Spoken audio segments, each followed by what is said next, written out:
Nagtatrabaho na. Ba't na para iyak ka? Oo, dun sa inyo. Sumarang mo na siya ano ngayon eh. Isang gabi na lang para hindi ka naman mabigla. Para pag-usapan na natin na kayo. So, tanggap mo na, magkakalayo tayo. Ako titiisin ko na, kayahin ko na. Ganyan talaga yan. Oh. Huwag mo na akong tatawag na baga na. Oo, salamat. Sige. Hindi na. Hindi na. Basta ingat ka na ng sarili mo.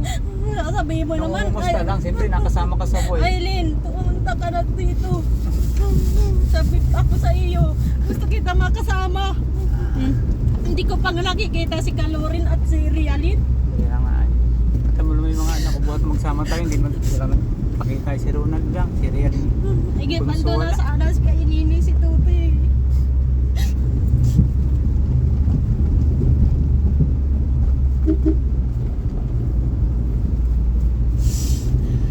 Wala pa lang kurente sa inyo, no?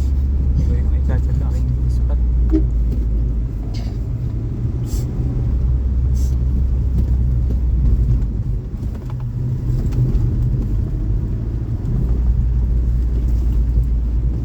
Kung ako ba Maigang boy, doon ako nagtira sa inyo. May hanap buhay na sana, ulala ko ng isdaan. At nakakaya ko na. Kaya lang balang araw, hindi ko puro kayang lakad. Ikaw nga yung decide ka.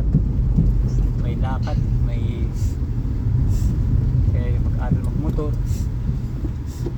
Pang patagalang hanap buhay. Paano yung candy? Eh wala magagawa eh. Ganyan ang sigurong dahil ang haba ng pagkasama namin eh, tanggapin na lang. Yung man yan, bahala kayo. At ako ay tumulong lang ako. Oo. Hindi ako ang ano yan. Sa Eileen, sa uli mo yan sa pamilya. Sa akin, hindi na ako makipag-usap dyan. Wala na akong pakialam dyan. At hindi na yan nakakabalik dyan sa apartment. Ang gusto mo mangyari, ano na lang doon na sila mag-ina sa Ay, doon sa kanila yan. bahay. Hindi ko man yan, hindi ko man yan kano-ano. Ibig sabihin kung ano mangyari, wala kang ring pananagutan, wala sa poder mo. Pananagutan.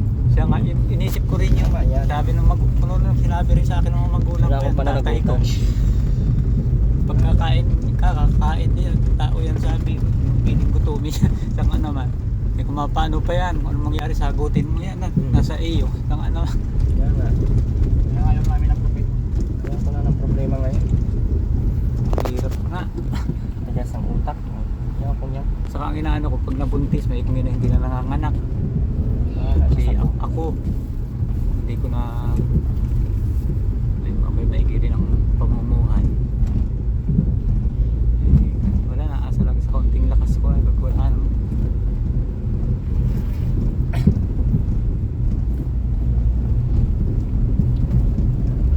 Kanya-kanya na kaming pamumuhay. Kanya-kanya na kayo. Ako kanya-kanya na din tayo.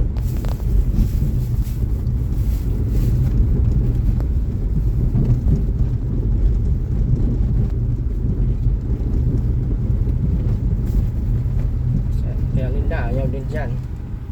Hindi na yan siya pwede pumunta kay Tia Linda. Ayaw na rin ni Tia, ng matandang babae. Oo. Dati pagpagayan mo siya natuloy. Oo, hindi na yan siya pwede doon. Yung pamangkin, tinatanggap din siya. Hindi na yan siya tinatanggap ng pamilya niya. Nated na, ayaw din nated na. Yeah, lalo na yun. Mahigpit-higpit na.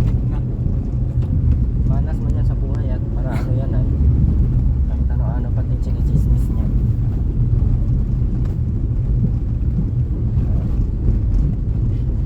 Manas siya sa buhay niya. Apat. Ilang layo. Tatlo. Kulang. Laki-laki pa din yung slip mo na yun.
Ayun.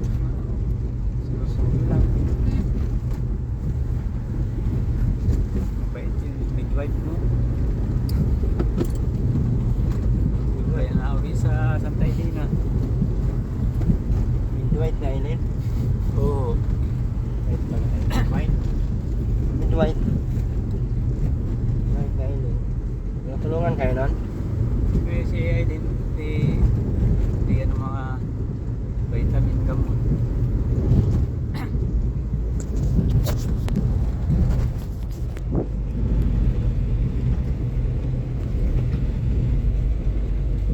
Bagal po yan ha.